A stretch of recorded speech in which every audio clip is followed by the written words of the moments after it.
Hi viewers, welcome to our channel. ప్రస్తుతం మనతో పాటు ఇమ్మంది రామారావు గారు సీనియర్ జర్నలిస్ట్ ఉన్నారు. వారితో ఒకసారి మాట్లాడదాం.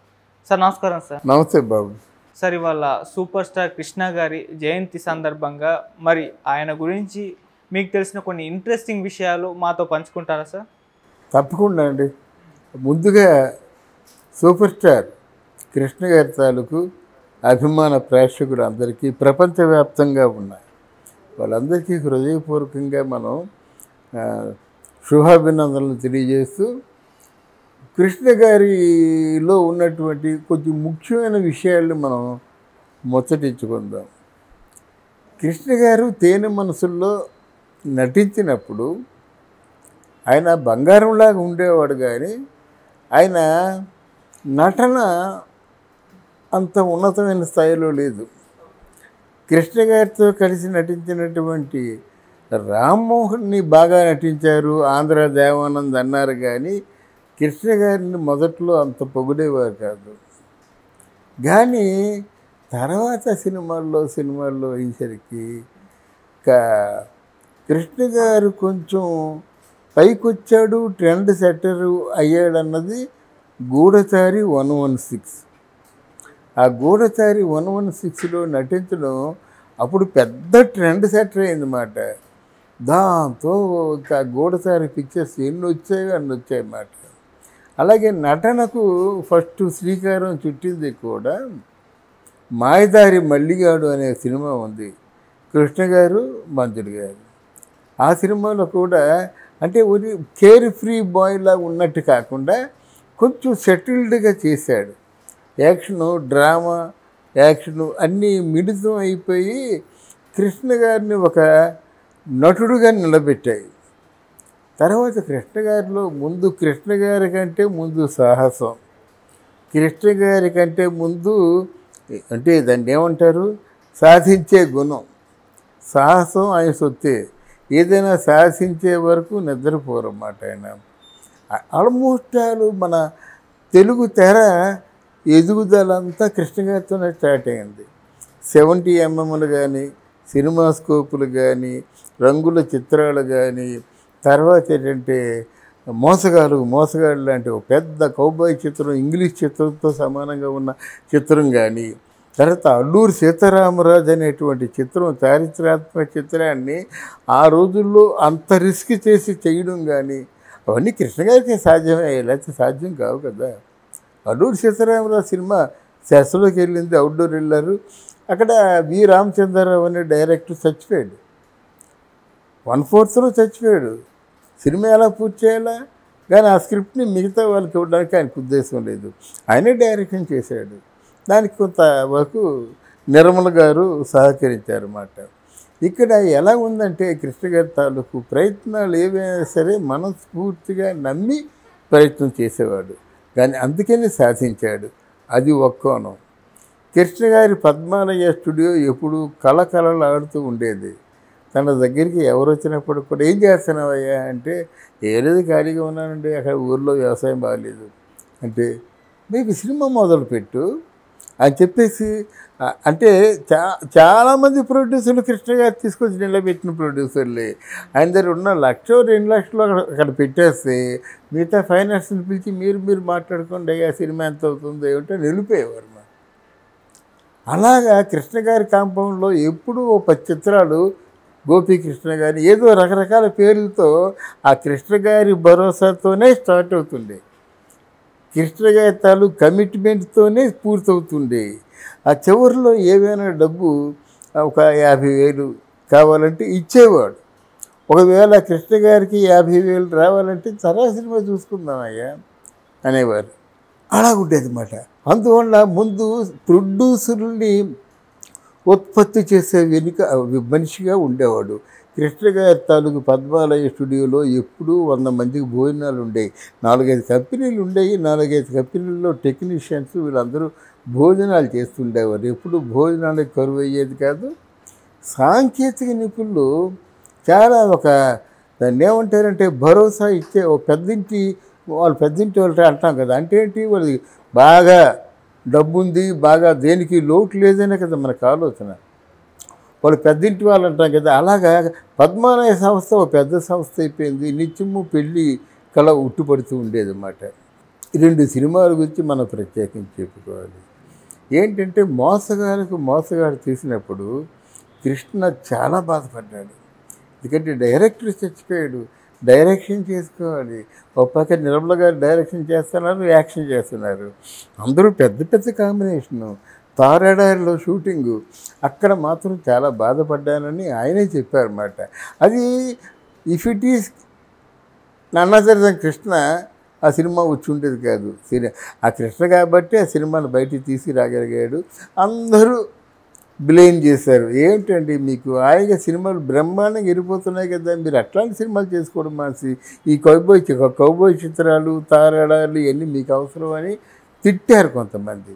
అయినప్పుడు కూడా మొక్కవోని ధైర్యంతో ఆ సినిమా తీసి సెహబాస్ అనిపించుకున్నాడన్నమాట. అంటే ఇంగ్లీష్ సినిమాలతో దేంతో కూడా అంటే తీసిపోదు అనే పద్ధతిలో తీశాడు. అలాగే సీతారామరాజు సినిమా కూడా ఏమైందంటే ఇలాగే అయింది. సీతారామరాజు సినిమాకే V Ramachandra Rao director. Okay, sorry to say ఆడియన్స్కి ఏంటంటే మోసగాడు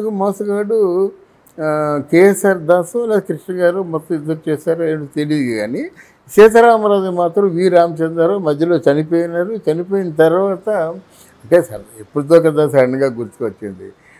ఇద్దరు కలిసి సినిమా చేశారు. ఆ సీతారామరాజు స్క్రిప్ట్ని ఎన్టీ రామారావు గారు తీయాలనుకున్నారు. అది రాజమండ్రిలో ఉన్నటువంటి పడాల రామారావు అనేటువంటి వ్యక్తి ఆ స్క్రిప్ట్ రాశాడు.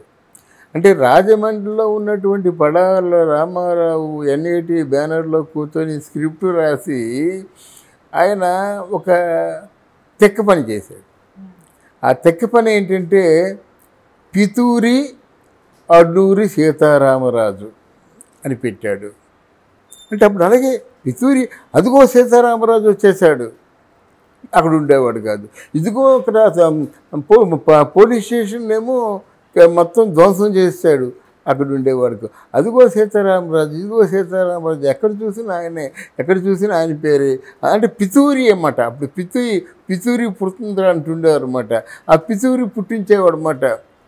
ఇన్ని గంటలకు మీ స్టేషన్కి వచ్చి ఒక 10 గంటలు తీసుకెళ్ళిపోతానంటే అన్ని గంటలు స్టేషన్కి వచ్చి 10 గంటలు తీసుకెళ్ళిపోయేవాడు. అప్పుడు మిరపకాయకి ఒక లెటర్కి వచ్చి బాణాలతో వేసేవారు అన్నమాట. ఆ మిరపకాయ తపాలు ఉండేవి అంటే ఆనాటి కాలంలో. అలా వేసినట్టుగానే చేసేవాడు. ఒక పోలీస్ స్టేషన్ని ధ్వంసం చేస్తామంటే అలా చేసేవారు. ఒకవేళ అడవిలోకి వెళ్ళి అడవిలో పూర్తిగా ఎంతమంది వచ్చినప్పుడు కూడా కోయిదర్లు తిరగబడి వాళ్ళు కూడా ఉద్యమం తాలూకు తెలివితేటలు వచ్చేలా చేసేవాడు. వాళ్ళు పోరాట యోధులుగా, ఆటవికులు గిరిజనులు వాళ్ళు పోరాట యోధులుగా తయారయ్యారు. వీళ్ళ చేతుల్లో గన్లుంటే వాళ్ళ చేతుల్లో విల్లములు ఉండేవన్నమాట. ఎన్ని గన్లు పట్టుకొని వచ్చినప్పటికి కూడా వాళ్ళు ఎదిరించి వాళ్ళు అంటే వాళ్ళని పటాపంచలుగా వాళ్ళు తరిమి కొట్టేవారు అన్నమాట. అటువంటి ఎంతమంది 300 మంది, 400 మంది, 500 మంది జూనియర్ ఆర్టిస్టులని అవుట్డోర్ వెళ్ళిపోయి వాళ్ళందరినీ ప్రొడక్షన్ పరంగా భరించడం అంటే కష్టం కదా. ఆ జూనియర్ ఆర్టిస్టులు చేస్తారా చేయరు. అదొక అంటే నువ్వు ముందుకు రారా బాణం ఏంటంటే ముందుకు వచ్చి బాణం వేయడం మర్చిపోయినప్పుడు ఇలా చాలామంది చాలా కష్టాలు పడ్డారన్నమాట. దీనితోడు ఎన్టీ రామారావు గురించి చెప్తున్నాను కదా, ఆ పితూరి అల్లూరి సీతారామరాజు ఆ స్క్రిప్ట్ చూసి పడాల రామారావు గారిని అడిగారట, పితూరి అంటే ఏమిటండి అని అడిగారట. ఆ పితూరి అంటే ఏం లేదండి, పుకార్లు అండి, సీతారామరాజు గురించి పుకార్లు ఇలాగ ఉండేవి అని చెప్పారట. ఆయన ఎలాంటి మనిషి అంటే ఆయన దగ్గర సూటిగా మాట్లాడాలి. ఏవైనా కొంచెం వక్ర మార్గంగా మాట్లాడితే ఎంతవరకు వాయించేలో వాయించేస్తాడు.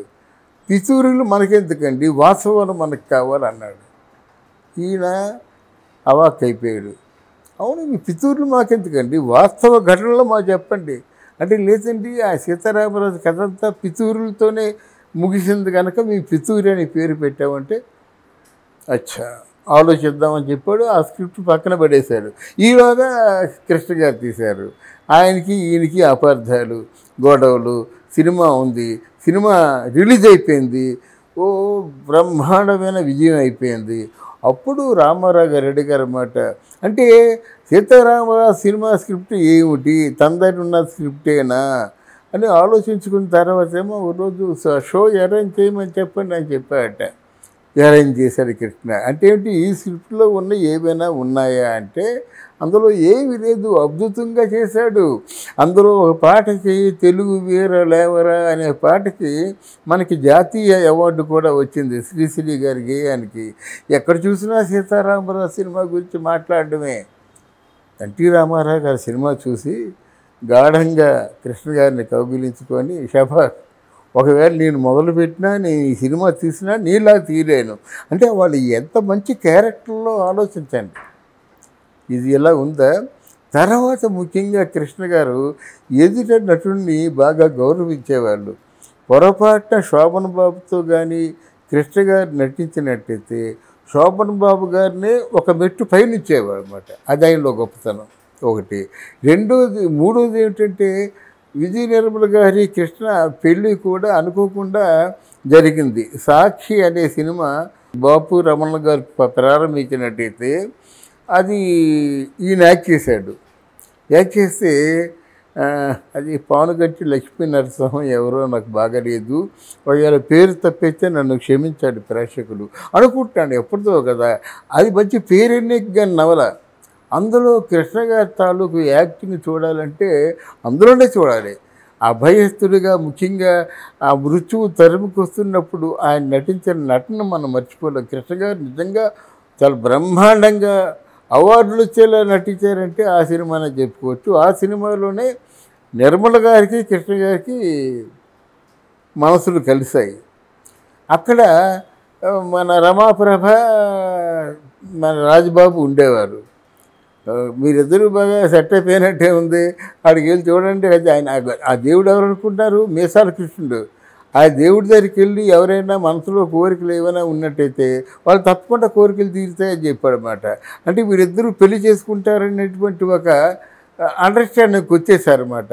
అలాగే కృష్ణ గారు నిర్మల్ గారు ఆ మీసాల కృష్ణుడు గుడికి వెళ్ళడం, దండం పెట్టుకోవడం, తర్వాత తిరుపతిలో పెళ్ళి అవ్వడం జరిగింది.